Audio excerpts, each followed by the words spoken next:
Waking up every day with a clear sense of purpose, not shaken by setbacks, not pulled by the chaos around you, and fully focused on what actually matters. It almost sounds unrealistic, like it belongs to a different kind of person. But it doesn't. That level of control isn't about being extraordinary.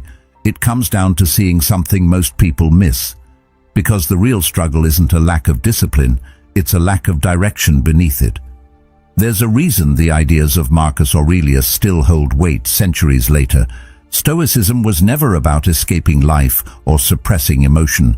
It was about clarity, seeing what deserves your energy and what doesn't. And when that becomes clear, discipline changes. It stops feeling forced. It becomes alignment, a quiet, steady way of moving through life without constantly working against yourself. And once that shift begins, something else follows. The noise starts to lose its grip. Decisions become simpler, not easier, but clearer. You stop chasing everything at once and start moving with intention. And in that space, something stronger begins to take shape. Not motivation, not intensity, but a form of discipline that actually holds. Everything begins with a simple but uncomfortable realization. Not everything deserves your effort. It sounds obvious, but look closely at how most days unfold. Small distractions feel urgent. Notifications feel important. Other people's expectations quietly become priorities. And before you notice it, your energy is gone, but nothing meaningful has moved forward. That's a different kind of exhaustion. Not from doing too much, but from doing too much of what doesn't matter. When clarity is missing, everything feels important. That's the trap. You respond to whatever is loudest, whatever shows up first. It feels productive, but it isn't direction. It's reaction. And over time, that becomes costly. You move more, but you don't move forward. Effort increases, but results don't. And the frustration builds, not because you're lazy, but because something deeper isn't aligned. So the real starting point isn't action, it's clarity. It's stepping back, even briefly, and asking what actually deserves your time and energy.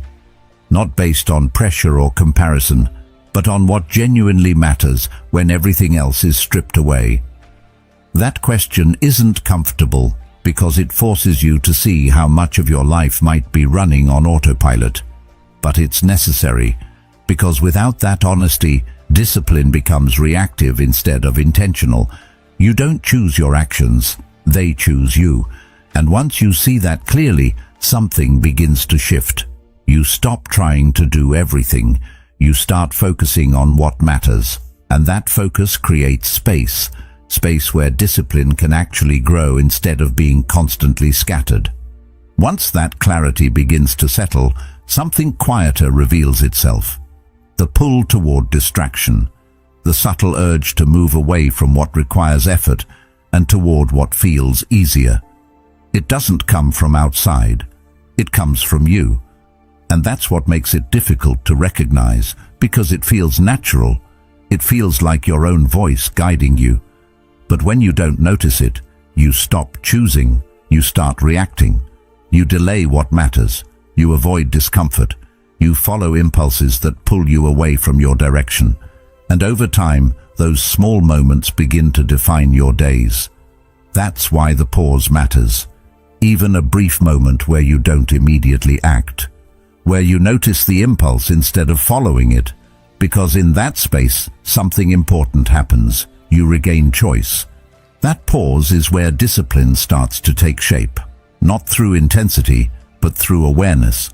You begin to see that not every thought needs to be followed, not every feeling needs to be acted on, and that realization creates distance, enough distance to choose differently. At first, it feels unnatural. The mind is persuasive. It can justify almost anything in the moment. It tells you to wait, to delay, to take the easier path. And those arguments sound reasonable. But over time, you start to recognize them for what they are: patterns. And once you see the pattern, it becomes easier to step outside of it. That's how trust begins to build, not through thinking differently, but through acting differently. through small moments where you follow through, even when it would be easier not to. It doesn't happen all at once. It's built through repetition, through showing up in ways that feel insignificant at the time, doing what you said you would do, even when no one is watching, especially then. Because discipline isn't proven in intensity, it's proven in consistency. And consistency is quiet. It doesn't feel impressive. It doesn't give you instant results. But over time, it changes something deeper. You stop negotiating with yourself. You stop needing constant reminders.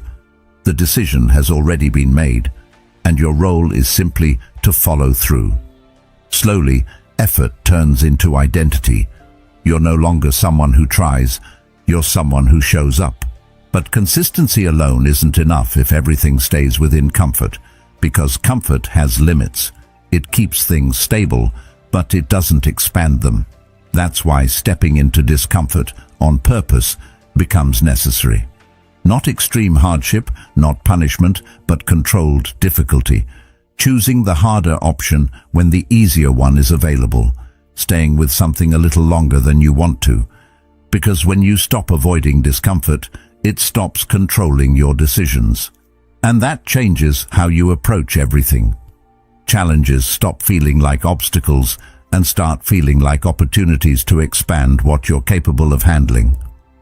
At that point, your perspective on challenges begins to shift. You don't just see them as problems, you see them as feedback. A way to observe how you think, how you react, what you default to under pressure. And that awareness leads to something deeper. Not everything deserves your energy. Some things are outside your control, and trying to manage them only drains you. When you let go of what you can't control, your focus sharpens. You direct your energy toward your actions, your responses, your decisions. And that focus creates stability. You're no longer pulled in every direction by outcomes or opinions. You stay centered in what you do. That stability changes how effort feels. You're not constantly reacting. You're acting with intention. Your energy isn't diluted by frustration or expectation. It becomes direct. And because of that, it becomes more effective. You're no longer tied to immediate results. You're focused on the process, on showing up, on staying aligned. And that creates a kind of confidence that doesn't depend on external validation. It comes from knowing you can rely on yourself, that no matter what happens, you'll continue moving in the direction you've chosen. Even then, the noise doesn't disappear. Opinions, doubts, criticism, sometimes from others, sometimes from your own mind. But not every voice deserves influence. Some thoughts are reactions, not truth. Some opinions are distractions, not guidance, and learning to filter that noise becomes part of discipline. You don't follow everything you hear, you observe it, and you choose whether it aligns with what matters. And that choice protects your focus. It keeps your direction stable, even when everything around you is uncertain. That's where reflection becomes essential, not occasional, but consistent. Taking time to look back, not to judge yourself, but to understand yourself. Where did you act with intention? Where did you drift? What pulled you off course? What strengthened your focus? These questions create awareness, and awareness creates change. Because once you see your patterns clearly, you can begin to adjust them. Not all at once, but gradually. And those small adjustments, repeated over time, reshape how you move through your life. And eventually, something becomes clear. Discipline isn't about restriction, it's about alignment. When your actions reflect what you truly value, discipline stops feeling forced. It becomes natural. You don't rely on motivation anymore because you've built something deeper, a structure that holds even when everything else feels uncertain. And once you experience that, you don't want to go back. Because for the first time, you're not reacting to life, you're directing it. If this way of thinking resonates with you, then this is your moment to act on it. Not just to listen, but to commit. Subscribing here is about choosing to return to this mindset again and again, A reminder to stay clear, to stay intentional, and to keep building that inner discipline that most people never take the time to develop. At first it looks harmless, checking something quickly, putting something off for later, choosing the easier option just this once. Each moment feels small, almost insignificant, but over time, those small moments begin to stack. They create patterns, and those patterns shape your days in ways you don't immediately notice.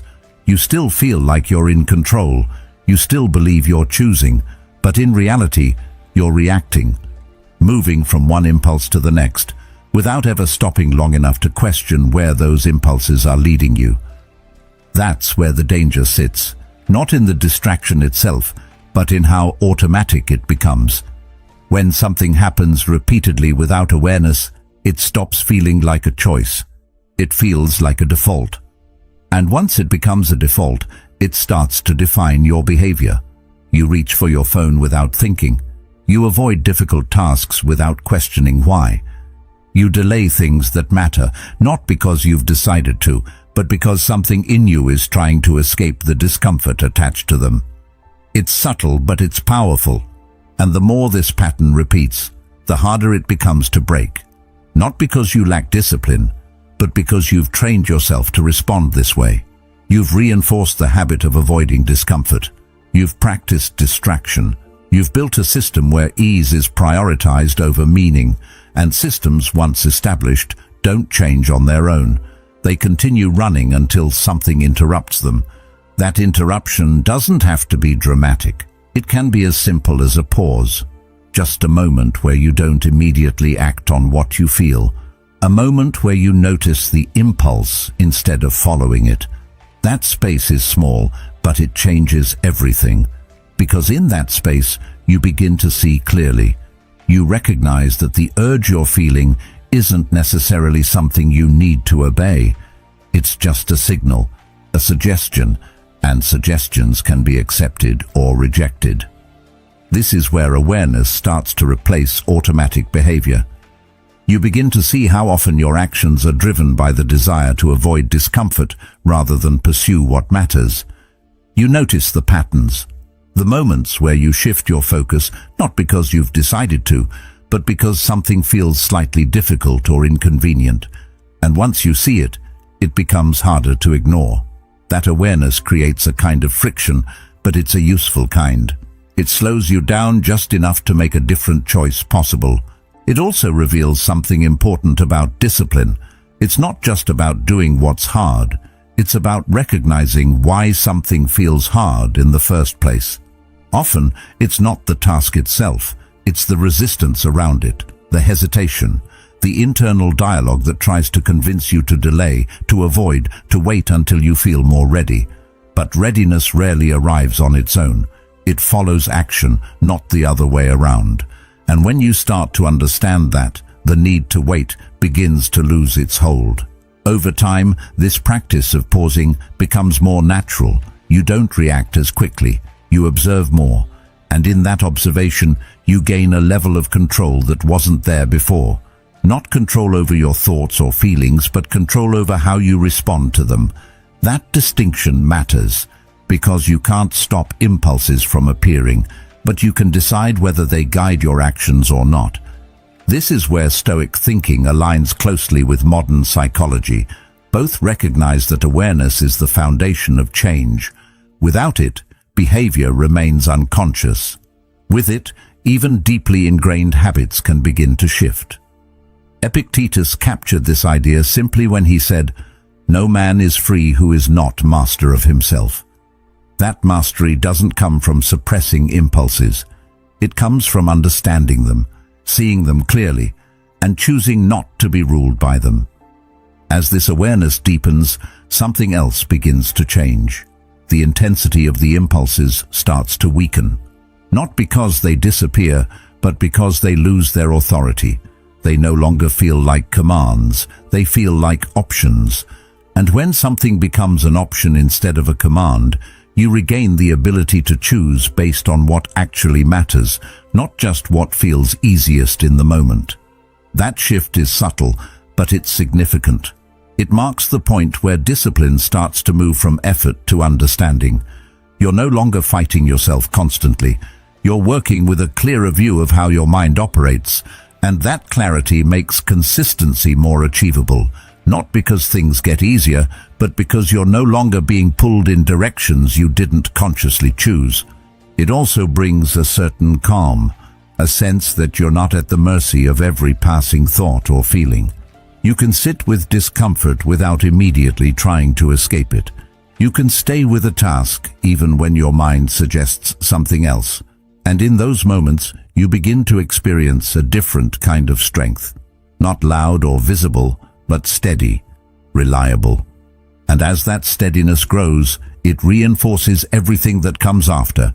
Because discipline, at its core, isn't about forcing action. It's about creating enough space between impulse and response that your actions become intentional. That space is where control lives, and once you learn to access it, even briefly, you start to realize how much of your behavior was never truly yours to begin with. That pause, small as it seems, is where everything begins to change. Not in some dramatic, life-altering moment, but in something far quieter. A hesitation, a brief space between what you feel and what you do. Most people overlook it because it doesn't feel significant. It doesn't look like progress. But that space is where discipline starts to take shape. Not as force, not as resistance, but as awareness. The ability to see what's happening inside you before you immediately react to it. The mind doesn't make this process easy either. It's persuasive. It can justify almost anything if given enough space. It tells you that this one time doesn't matter, that you'll start later, that you deserve a break. And in the moment, those arguments feel reasonable, logical even. That's what makes them effective. They don't appear as obstacles. They appear as solutions. And if you're not paying attention, you follow them without question. This is where trust becomes important. Not trust in how you feel, because feelings shift constantly. Not trust in motivation, because motivation fades. But trust in something deeper, your judgment. Your ability to recognize what actually matters and act accordingly, even when it's not convenient. That kind of trust doesn't appear overnight. It's built, slowly, through repeated moments where you choose alignment over ease. But before that trust can exist, there's usually a gap between what you know you should do and what you actually do. That gap is where most frustration lives. You see the difference, you feel it, and over time, it can create doubt. Not just in your discipline, but in yourself. You start to question whether you're capable of consistency, whether you can actually follow through on what you decide. The truth is, that gap isn't a sign of failure. It's a sign of awareness. It means you've reached a point where you can see the difference between intention and action. And while that awareness can feel uncomfortable, it's necessary, because without it, there's nothing to adjust, no point of reference. You continue moving without realizing you're off course. But once you see it, you have a choice. You can ignore it, or you can start closing that gap, one decision at a time. Closing that gap doesn't require dramatic changes. It doesn't require perfect consistency. It starts with small, deliberate actions, moments where you follow through, even when it would be easier not to. Moments where you stay with something slightly longer than you want to. These actions don't feel significant in isolation, but they accumulate, and over time, they begin to reshape how you see yourself. That's where trust starts to form. Not from thinking differently, but from acting differently. Each time you follow through, you reinforce a pattern. You show yourself that your decisions have weight, that your intentions aren't empty, and slowly that changes the internal dialogue. The doubt begins to quiet. The hesitation loses some of its strength, because you've created evidence, not through words, but through action. At the same time, this process requires patience, because the mind doesn't change instantly. It resists, it looks for shortcuts, it tries to pull you back into familiar patterns. That's part of its nature. It prefers what it knows, even if what it knows isn't helpful. So when you start to shift your behavior, there's friction. Not because you're doing something wrong, but because you're doing something new. That friction is easy to misinterpret. It can feel like resistance, like a sign that you should stop or slow down. But in reality, it's often a sign that something is changing, that you're stepping outside of patterns that have been reinforced over time, and that's not supposed to feel comfortable. Growth rarely does. But discomfort in this context isn't something to avoid. It's something to understand. Carl Jung once said, "Until you make the unconscious conscious, it will direct your life and you will call it fate." That idea sits at the center of this process, because what you're doing in these moments of pause is exactly that, bringing awareness to what was previously automatic. You're seeing the patterns, the impulses, the justifications, and once they're visible, they lose some of their control. Over time, this awareness becomes more consistent. You don't need to force the pause as much. It begins to happen naturally. You notice the impulse as it appears. You recognize the familiar patterns, and instead of being pulled by them, you observe them.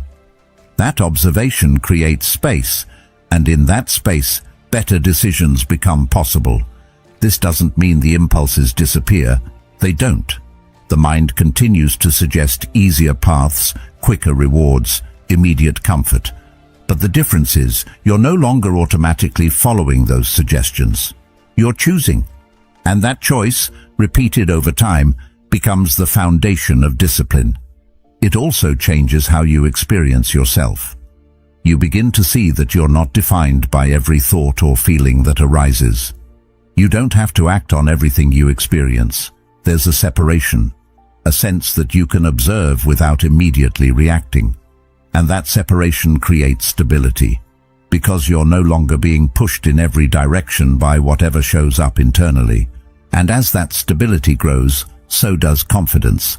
Not the kind that relies on external validation, but a quieter form. The kind that comes from knowing you can rely on yourself, that when you decide something matters, you'll follow through. Not perfectly, but consistently enough to trust the direction you're moving in. That's where discipline starts to feel different. Less like something you're forcing, more like something you're becoming. It's no longer about controlling every action. It's about understanding the process behind those actions. And once you understand that process, you stop fighting yourself as much. You start working with that awareness instead.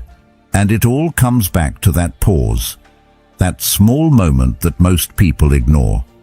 The space where awareness enters, where choice becomes possible, where discipline quietly begins to take form, not as something imposed from the outside, but as something built from within. It doesn't arrive all at once. There's no moment where everything suddenly clicks and discipline becomes effortless. It builds slowly, almost quietly, through repetition, through showing up in ways that feel small, sometimes even meaningless in the moment. Doing what you said you would do, even when the result isn't immediate, even when no one notices. Especially then, because those are the moments that shape something deeper than outcomes. They shape how you see yourself. At first, it doesn't feel like much is happening. You follow through on something simple, and the day moves on. No reward, no recognition, just another action completed. And it's easy to overlook that. Easy to assume that real progress should feel bigger, more visible. But that expectation is part of the problem. It pulls your attention toward intensity instead of consistency, toward moments that feel significant rather than patterns that actually are. Consistency doesn't feel impressive. It doesn't create a rush. It doesn't give you a strong sense of achievement right away. It's repetitive, predictable, sometimes even boring. And because of that, most people struggle with it. They chase variation, excitement, something that feels different. But discipline isn't built in variation. It's built in repetition, in doing the same thing again, even when it doesn't feel new. That's where resistance starts to show up, not as something dramatic, but as a quiet voice suggesting that it doesn't matter if you skip this once, that you've done enough, that you can afford to take a break. And in isolation, those thoughts seem reasonable, but over time they create a pattern where your actions depend on how you feel in the moment rather than what you've decided actually matters. Breaking that pattern doesn't require forcing yourself into extremes. It requires something much simpler and at the same time much harder. Following through, repeatedly, even when the action feels small, even when it doesn't feel urgent, even when there's no external pressure pushing you to do it, because that's where consistency is tested, not when it's easy, but when it's optional. There's something important that begins to shift when you start doing this. You stop negotiating with yourself as much. The internal back and forth begins to quiet down, not because the thoughts disappear, but because they lose influence. You've created a pattern of action that doesn't rely on constant justification. You do what you said you would do, not because you feel like it, but because you've decided it matters. That shift is subtle, but it changes everything. Because once your actions are no longer tied to your mood, they become more stable, more reliable. You don't need to constantly motivate yourself. You don't need to convince yourself every time. The decision has already been made, and your role is simply to follow through on it. Over time, that consistency starts to build something deeper than just results. It builds identity. You begin to see yourself differently, not as someone who tries, but as someone who follows through. And that distinction matters, because identity shapes behavior more strongly than intention ever could. When you believe something about yourself, your actions begin to align with that belief, often without conscious effort. This is why small actions matter so much, not because of what they produce immediately, but because of what they reinforce. Each time you show up, you're sending a message to yourself about who you are, about what you value, about what you're capable of maintaining over time. And those messages accumulate. They form a pattern, and that pattern becomes your baseline. There's no need for dramatic change when this process is in place. You don't need to constantly push yourself harder or aim for more intensity, because consistency compounds. What feels small today doesn't stay small. It builds, quietly, gradually, and before you notice it, something that once required effort starts to feel natural. Seneca expressed this idea simply when he said, "Luck is what happens when preparation meets opportunity." Preparation, in this sense, isn't about waiting for something big. It's about consistently doing what matters, regardless of whether an opportunity is visible yet. Because when it does appear, you're ready, not because you rushed to prepare, but because you've been preparing all along. This also changes how you view progress. Instead of looking for immediate results, you start to pay attention to patterns, to whether you're showing up, whether you're following through, whether your actions are aligned with your intentions over time. And that perspective creates a different kind of satisfaction, one that isn't dependent on outcomes, but on consistency. There's a certain quiet confidence that comes from this, not loud, not visible, but steady. The kind that doesn't need validation, because it's built on something real, on repeated action, on follow-through, on proof that you can rely on yourself, even in small ways. And that confidence becomes a foundation, something you can build on. At the same time, this process requires patience, because results don't always show up immediately. And when they don't, it's easy to question whether what you're doing is working. But that doubt is part of the process. It's what tests whether your actions are truly aligned with your values or just dependent on visible outcomes. Staying consistent through that uncertainty is what strengthens discipline. Not just doing the action, but continuing to do it without immediate reinforcement. Because that's where most people stop. They need to see something happening. They need proof. And when it's not there, they lose momentum. But if you can continue anyway, something deeper starts to form. Effort begins to feel different, less forced, less dependent on external factors, more internal, more stable. You're no longer reacting to what's happening around you. You're acting based on what you've already decided matters. And that creates a kind of independence from mood, from circumstances, from temporary motivation. And in that quiet repetition, something fundamental changes. You stop seeing discipline as something separate from yourself. It's no longer a tool you use occasionally. It becomes part of who you are, built slowly, reinforced daily, and held together not by intensity, but by consistency. Consistency builds a foundation, but if everything you do stays within the boundaries of comfort, that foundation only reaches a certain height. It stabilizes what already exists, but it doesn't expand it. Comfort has a quiet way of setting limits without announcing them. It feels safe, familiar, even productive at times. You can stay consistent within comfort and still feel like you're doing enough.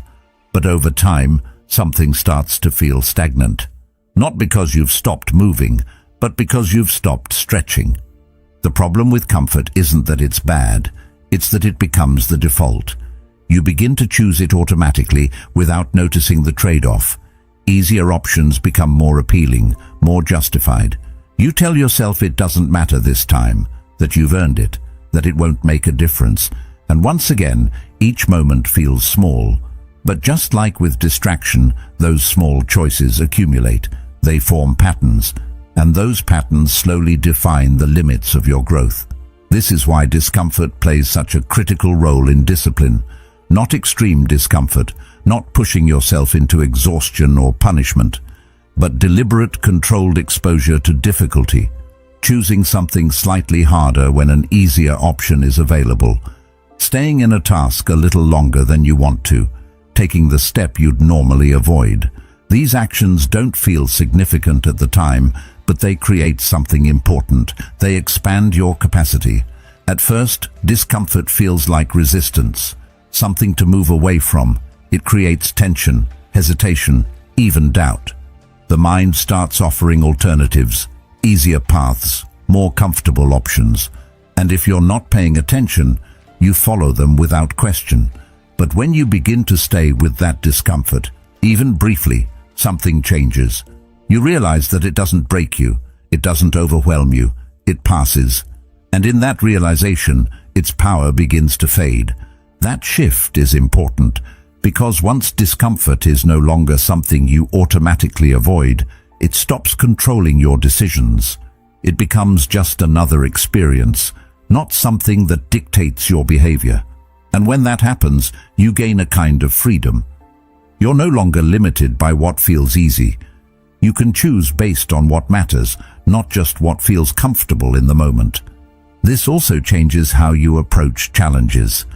Instead of seeing them as obstacles, you begin to see them as opportunities to expand your limits.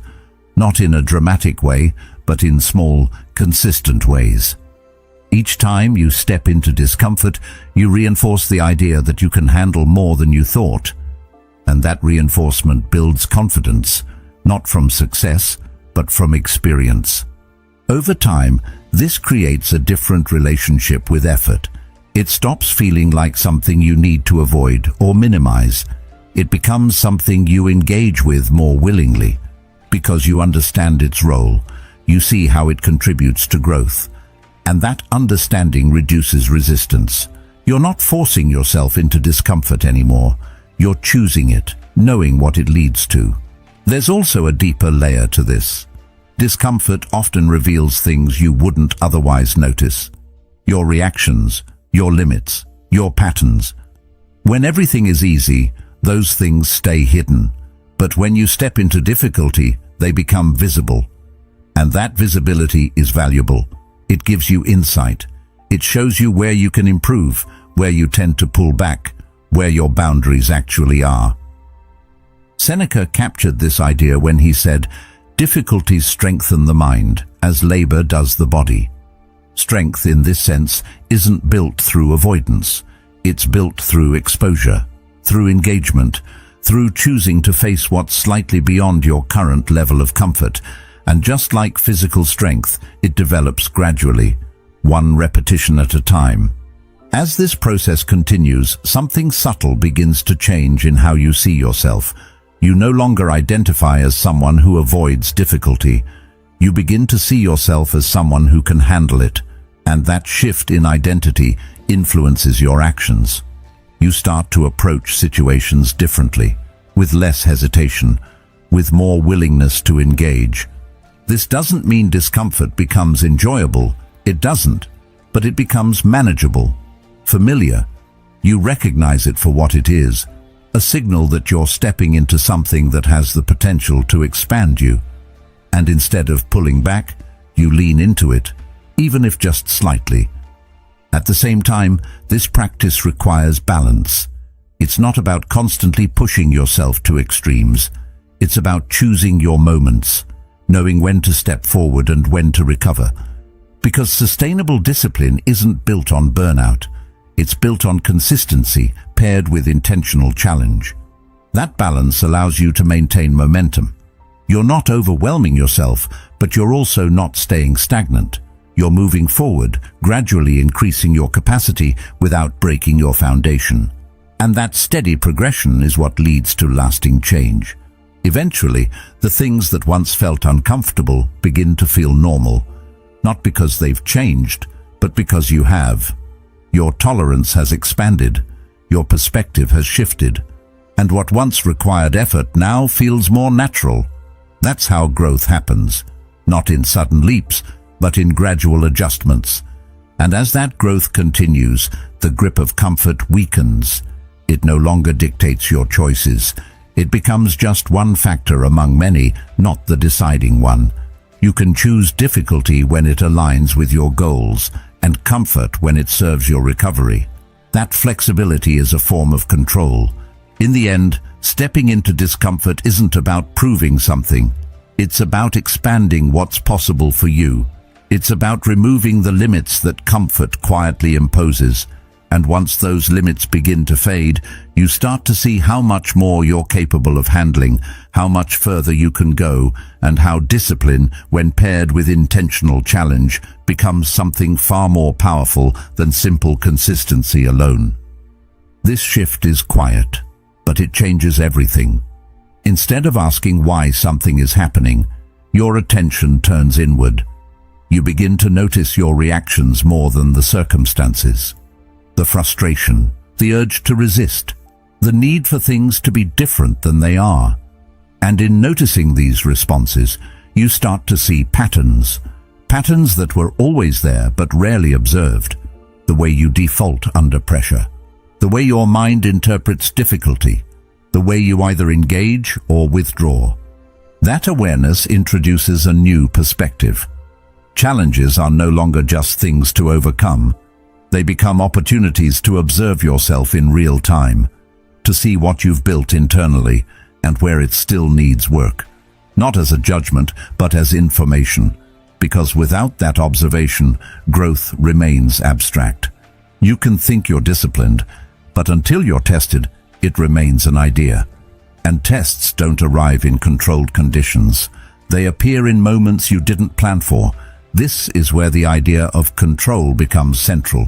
Not control over what happens, but control over how you respond to what happens. It's a distinction that sounds simple, but carries a lot of weight. Because most of the energy people spend during challenges isn't directed at their response. It's directed at the situation itself, trying to change it, resist it, wishing it were different. And while that reaction is natural, it's also draining. Because much of what happens is outside your influence. Recognizing that isn't about becoming passive, it's about becoming precise, understanding where your energy actually has an effect and where it doesn't. Because when you try to control what you can't, you spread yourself thin. Your attention fragments, your effort loses direction, and instead of strengthening your response, you weaken it by dividing it across things that don't move. Letting go of what you can't control isn't easy. It goes against instinct. The mind wants to fix, to adjust, to make things align with its expectations. But over time, that effort creates tension, a constant sense of resistance.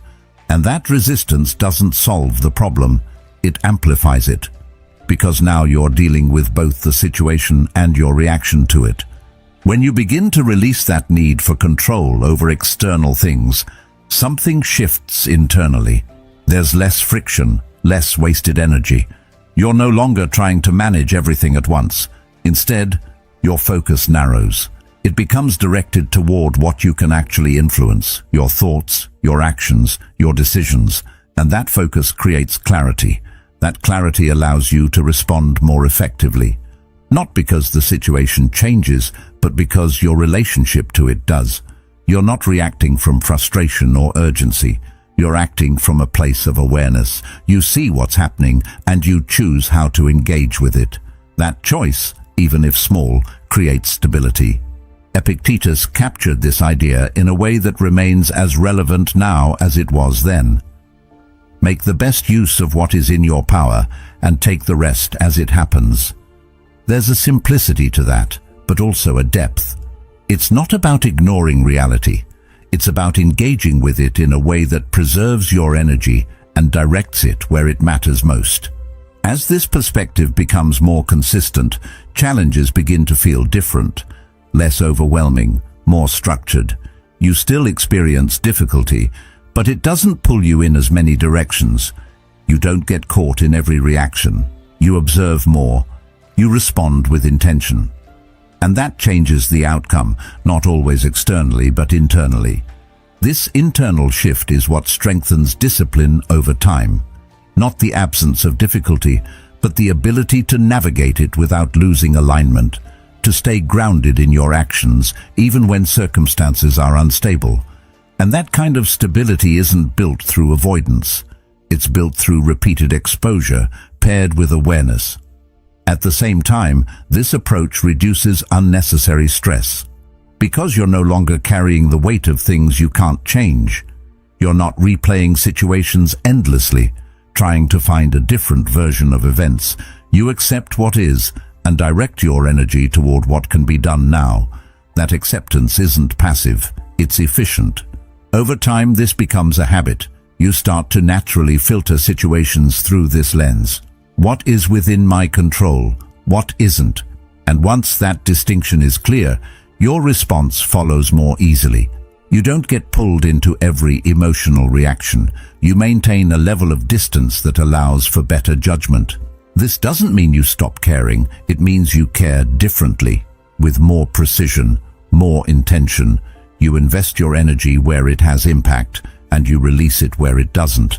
And that balance creates a kind of resilience that isn't dependent on circumstances. In the end, the shift isn't about removing challenges.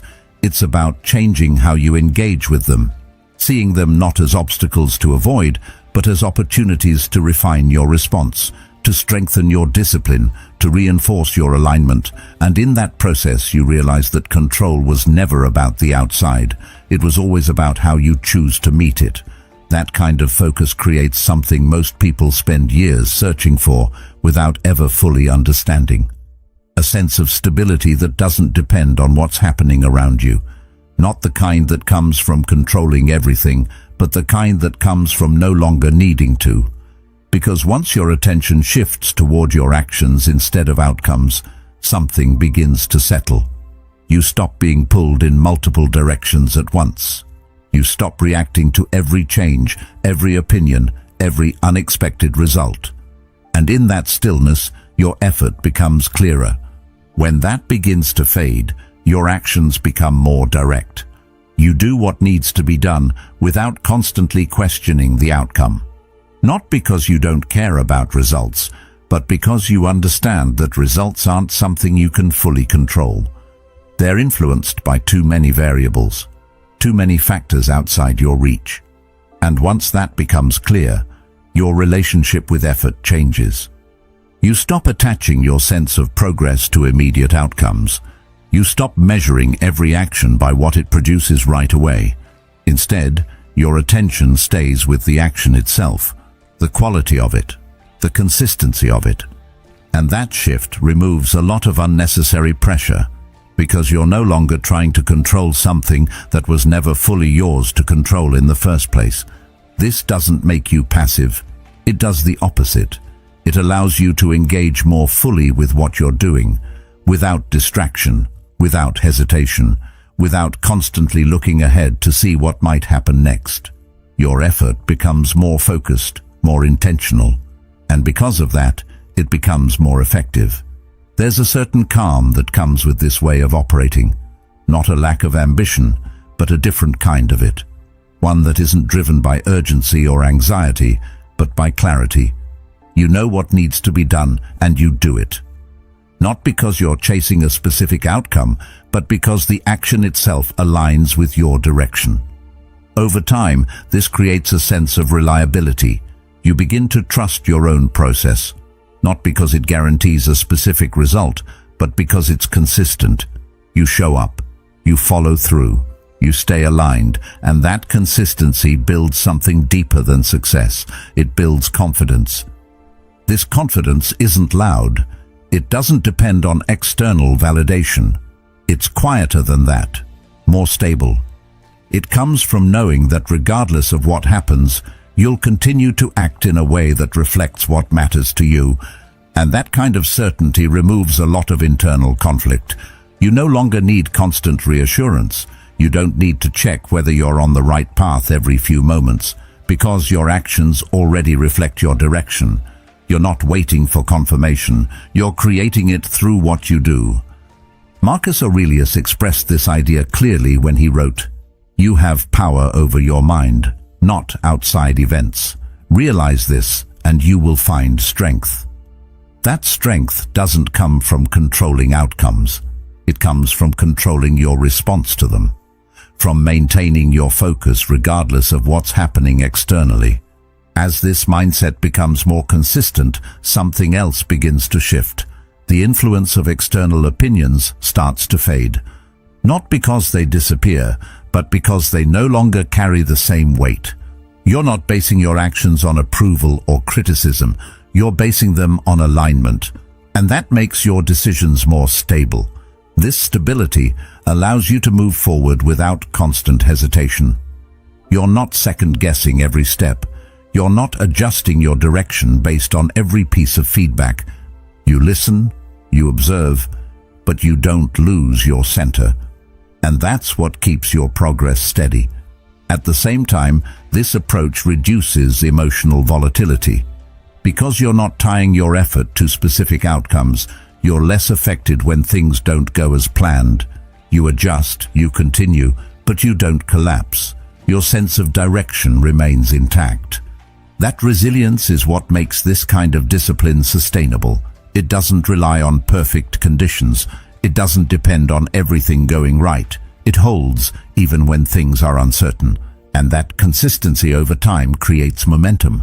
You start to notice that progress feels different, less dramatic, but more reliable. You're not relying on bursts of motivation or moments of intensity. You're building something steady, something that continues regardless of how you feel on any given day. And that steadiness changes how you experience effort. It stops feeling like something you have to force. It becomes something you return to, a process you trust, a rhythm you maintain. And in that rhythm, discipline becomes less about control and more about alignment. There's also a sense of freedom in this, because when you're no longer attached to every outcome, you're less restricted by fear of failure or need for success. You can act more openly, more honestly. You're not holding back because of what might happen. You're moving forward because of what you've chosen to do. This doesn't remove uncertainty. It changes your relationship to it. You accept that outcomes will vary, that things won't always go as expected. But that acceptance doesn't weaken your effort. It strengthens it, because your focus remains where it has impact. Even with that growing clarity, the noise doesn't disappear. It never really does. It just changes form. Sometimes it comes from other people, opinions, expectations, judgments that arrive uninvited and linger longer than they should. Other times, it comes from within. Doubt that sounds convincing.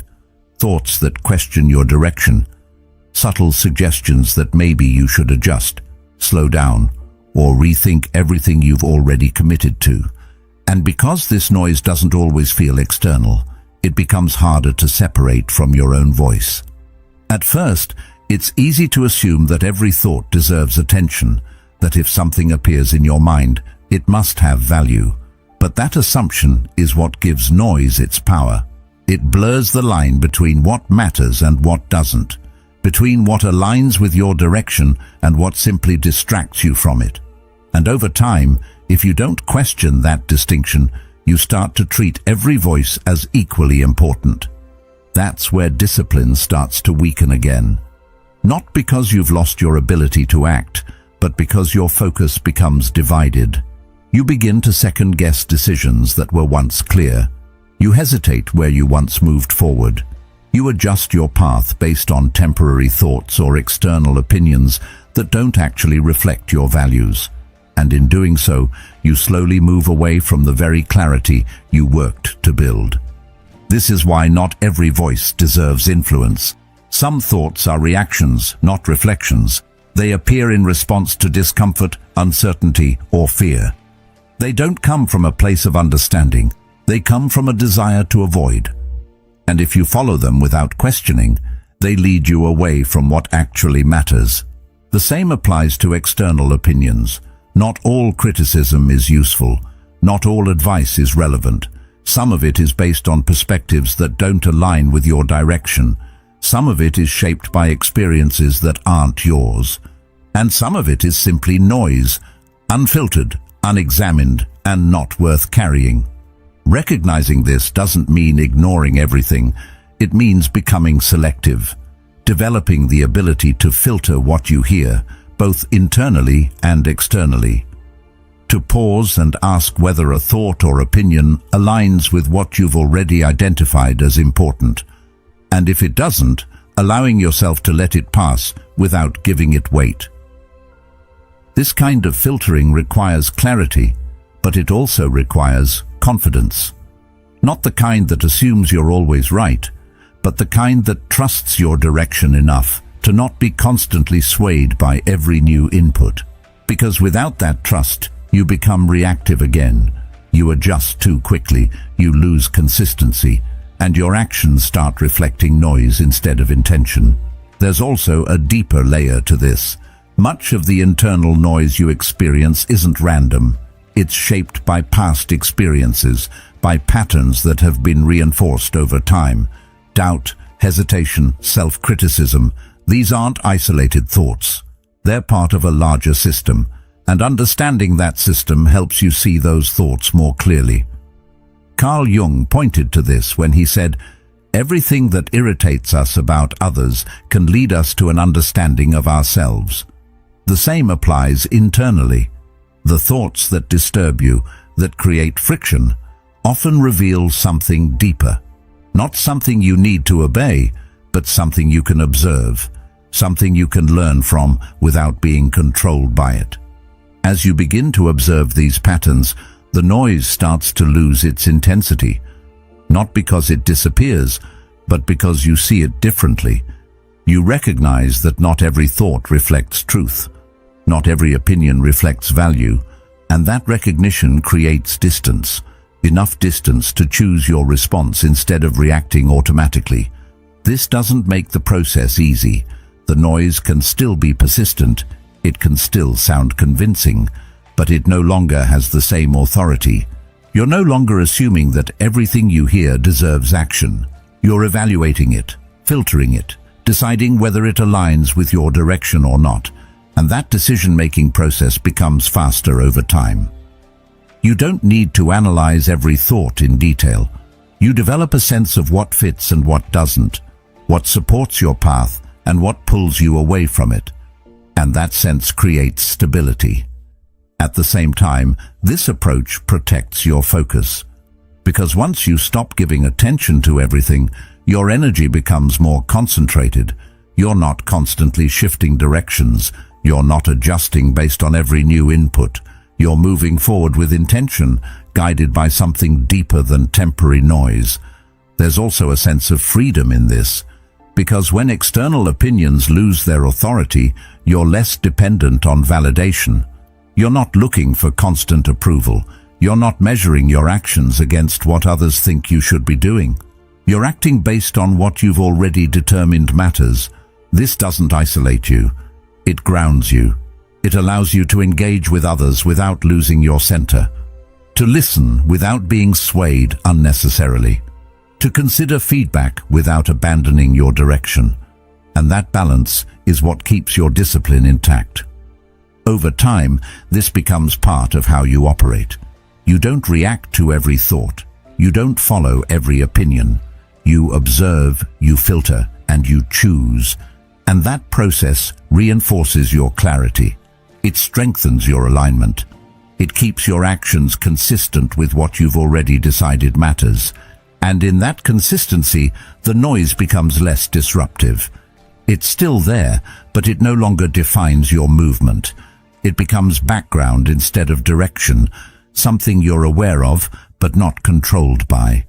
Because in the end, discipline isn't just about what you do. It's also about what you ignore, what you choose not to follow, what you allow to pass without influence. And once you develop that ability, your focus becomes stronger, your actions more intentional, and your direction far more stable.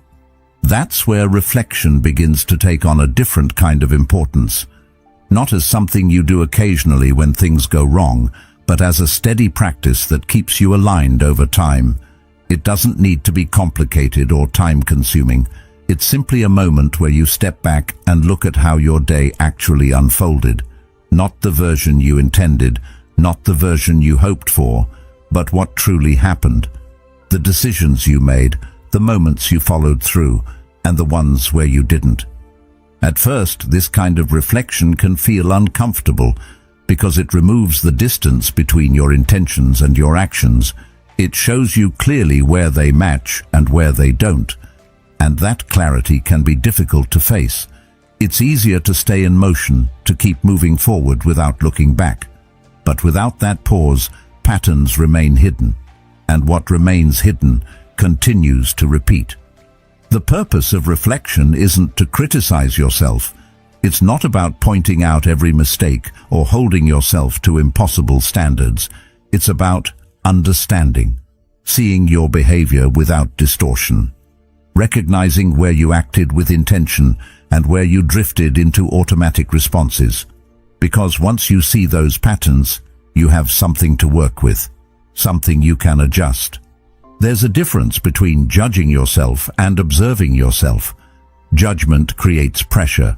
It leads to frustration, to discouragement, to the feeling that you're falling short. Observation, on the other hand, creates awareness. It allows you to notice what's happening without immediately attaching a negative meaning to it. And that distinction is what makes reflection useful instead of overwhelming.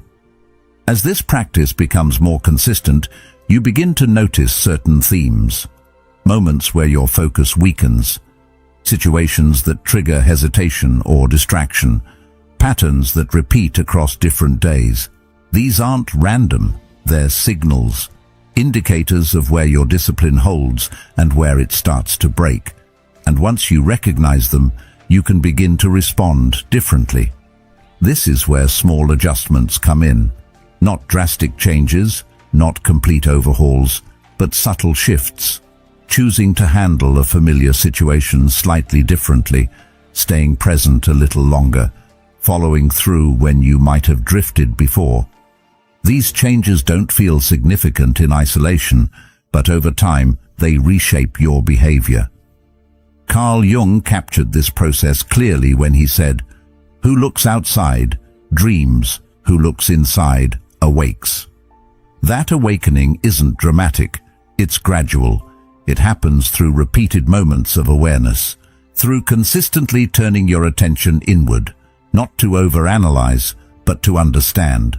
And in that understanding you begin to see how your actions are shaped. This awareness also creates a sense of continuity. Instead of each day feeling separate, disconnected from the last, they begin to link together. What you notice today informs how you act tomorrow. What you adjust tomorrow influences what happens next, and that continuity strengthens your discipline, because you're no longer starting from zero each day. You're building on what you've already observed. At the same time, this process requires honesty, not harshness, but clarity, the ability to see things as they are, without minimizing or exaggerating, to acknowledge where you followed through and where you didn't, without turning it into a story about your worth. Because reflection isn't about who you are, it's about what you do, and what you do can always be adjusted. Over time, this practice becomes less about reviewing your entire day and more about staying aware throughout it. The reflection doesn't just happen at the end, it begins to happen in real time. You notice when you're drifting, you recognize when you're about to act out of habit instead of intention. And that awareness allows you to adjust immediately rather than waiting until later. This shift makes discipline more fluid, less reactive. You're not constantly correcting yourself after the fact. You're guiding your actions as they happen, and that reduces the gap between intention and behavior. It keeps you aligned more consistently. This doesn't mean every day becomes perfect.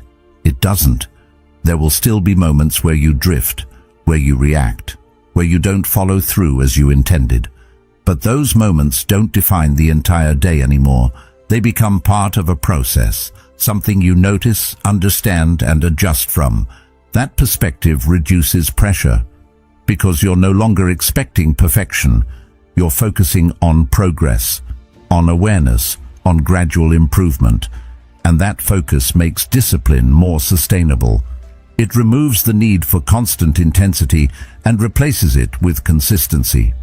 As this practice continues, you begin to see yourself more clearly, not just your actions, but the patterns behind them, the tendencies that shape your decisions, the triggers that influence your behavior. And with that clarity, your ability to respond improves. You're no longer guessing why something happened. You understand it. And that understanding allows you to act with more intention, to make choices that align more closely with what you've already recognized as important.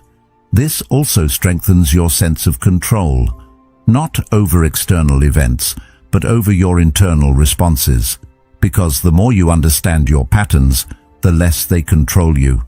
You're not acting unconsciously, you're choosing, and that choice, repeated over time, becomes the foundation of discipline, not something forced, but something developed, built through awareness, reinforced through reflection, and maintained through consistency.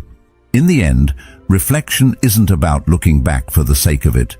It's about using what you see to move forward more clearly, to refine your actions, to strengthen your alignment, and to ensure that each day contributes, even in small ways, to the direction you've chosen.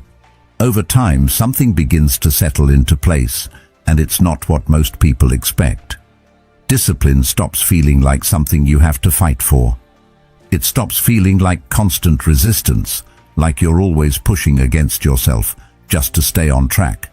Instead, it starts to feel quieter, more stable, less like effort, and more like alignment. Not because things suddenly become easy, but because your actions and your values are no longer pulling in opposite directions. That difference changes everything. When there's misalignment, every action feels heavier than it should. You hesitate more.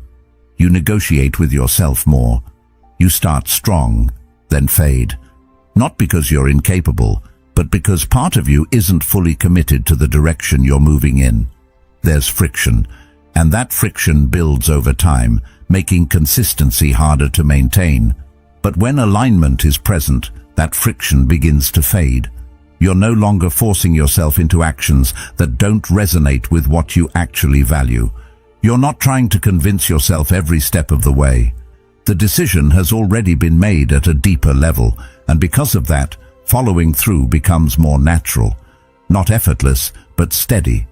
This is where discipline shifts from something external to something internal. It's no longer about rules you impose on yourself. It's about a structure you've built within yourself, a way of operating that holds, even when your mood changes, even when circumstances become uncertain. And that structure doesn't rely on intensity, it relies on clarity and repetition. Motivation becomes less important here, not because it disappears, but because it's no longer necessary for action. You don't wait to feel ready, you don't depend on inspiration to begin. You act because you've already decided what matters, and that decision carries more weight than any temporary feeling. This doesn't mean you never experience resistance. You do. There are still moments where things feel difficult, where the easier option is appealing. But those moments don't derail you in the same way. They don't create the same level of internal conflict. Because your direction is clear. And when direction is clear, decisions become simpler. There's a kind of confidence that develops here. Not the kind that seeks attention, but something quieter, more grounded. You trust your ability to continue even when things aren't ideal. You trust the process you've built because you've seen it hold over time. And that trust removes a lot of the uncertainty that usually interrupts progress. You're no longer starting from zero each day. You're building on something consistent, something that doesn't depend on how you feel when you wake up. And that continuity creates momentum. Not fast, not dramatic, but steady. The kind that doesn't collapse when things get difficult. Marcus Aurelius captured this idea in a way that still resonates.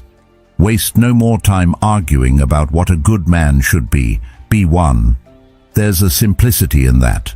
A shift away from thinking, debating and analyzing toward acting in alignment with what you already understand to be right. And that shift removes a lot of unnecessary complexity. As this becomes more consistent, your relationship with discipline changes completely. It's no longer something you admire from a distance or struggle to maintain. It becomes part of how you operate, something integrated into your daily life rather than something you have to constantly think about. You begin to notice that your actions require less effort to initiate. Not because they're easier, but because there's less hesitation, less internal debate.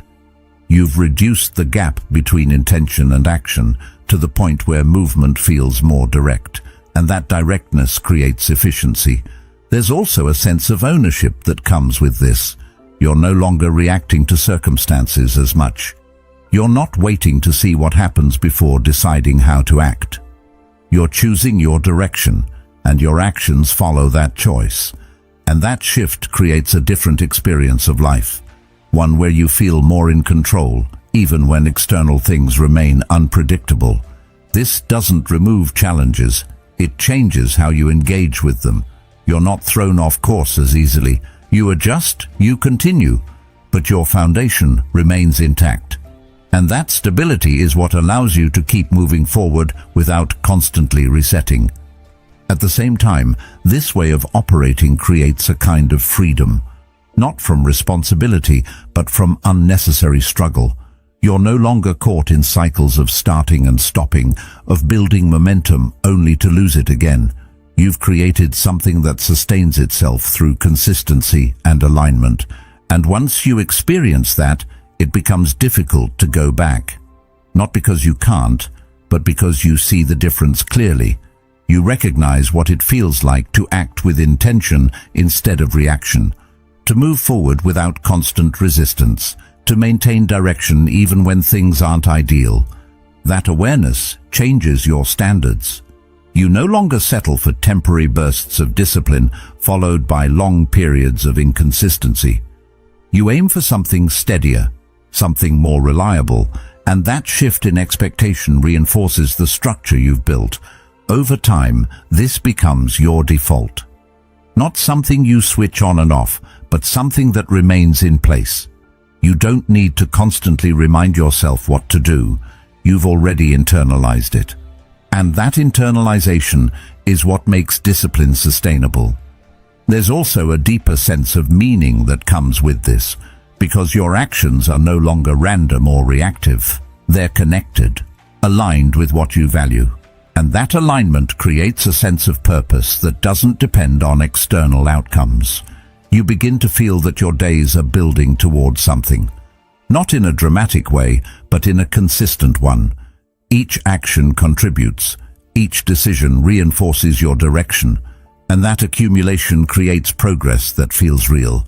In the end, discipline stops being something you chase. It becomes something you embody, not perfectly, not without effort, but consistently enough that it shapes how you move through life. And in that consistency, you find something most people are still searching for.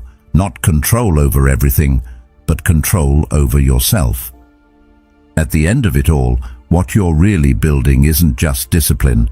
It's a way of standing steady in a world that constantly tries to pull you in every direction. A way of thinking clearly when things get loud, acting with intention when it would be easier not to, and staying aligned with who you're becoming, even when no one else sees it. If this resonated with you, there's another video on your screen right now that goes even deeper into this path. Take a step further into it.